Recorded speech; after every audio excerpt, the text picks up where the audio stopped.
গত 28 অক্টোবর 2024 তারিখে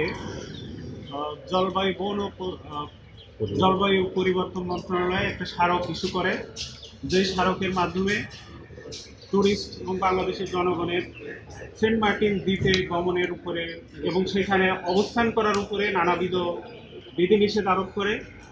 এই স্মারক চ্যালেঞ্জ করে কক্সবাজার নাগরিক ফোরামের সভাপতি জনাব আনাম হেলাল উদ্দিন উনি মহামান্য হাইকোর্ট বিভাগে একটা রিট পিটিশন ফাইল করেন।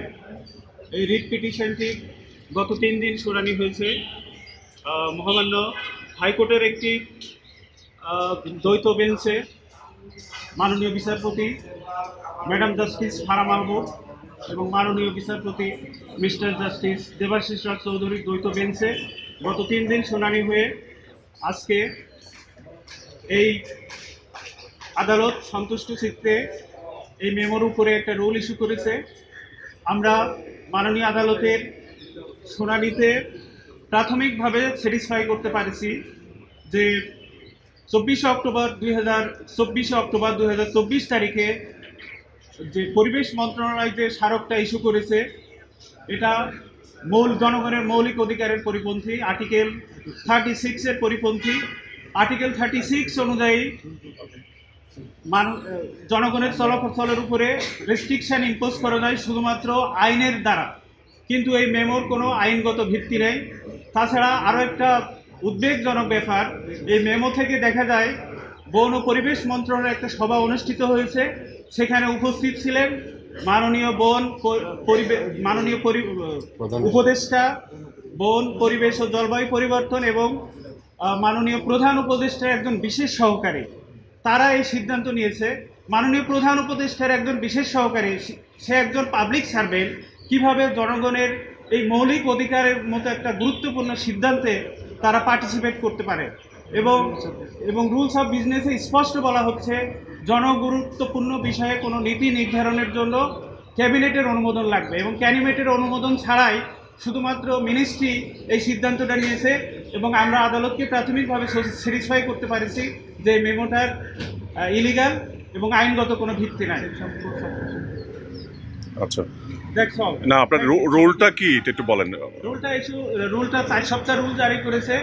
এই যে রুলের বিষয়টা বলেন। 24 অক্টোবর 2024 তারিখের যে মেমোটা ইস্যু করে জনগণের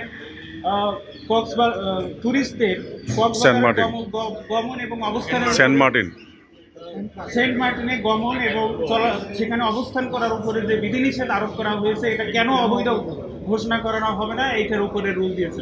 আপনারা কি এখানে পর্যটনের স্বার্থ সংশ্লিষ্ট এখানে পিটিশনে একটু বলে শুনি, পিটিশনার বলুন।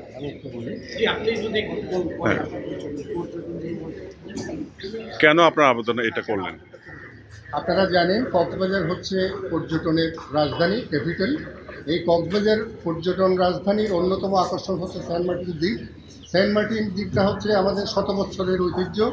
এই সেন্ট মার্টিন দ্বীপ হঠাৎ করে পরিবেশ এবং জলবায়ু পরিবর্তন বিষয়ক মন্ত্রণালয় একটা ইন্টারিম মেমোর মাধ্যমে পর্যটনের উপর কিছু বিধিনিষেধ আরোপ করে, যার ফলশ্রুতিতে আপনারা দেখেছেন সেন্ট মার্টিনের স্থায়ী বাসিন্দারা রাস্তায় কাফনের কাপড় পরে প্রতিবাদ করেছে।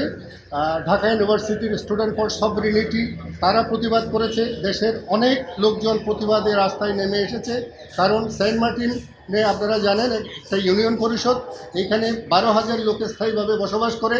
তাদের জীবিকার অন্যতম প্রধান উপায় হচ্ছে এই পর্যটন।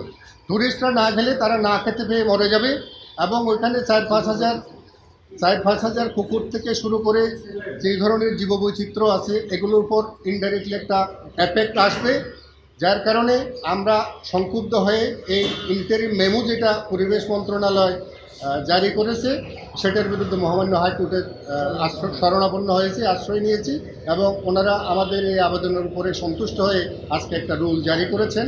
গভর্নমেন্টকে বলেছেন 4 সপ্তাহের মধ্যে আপনারা জানাবেন আপনাদের এই অবৈধ পরিপত্র কেন অবৈধ ঘোষণা করা হবে না। ঠিক আছে।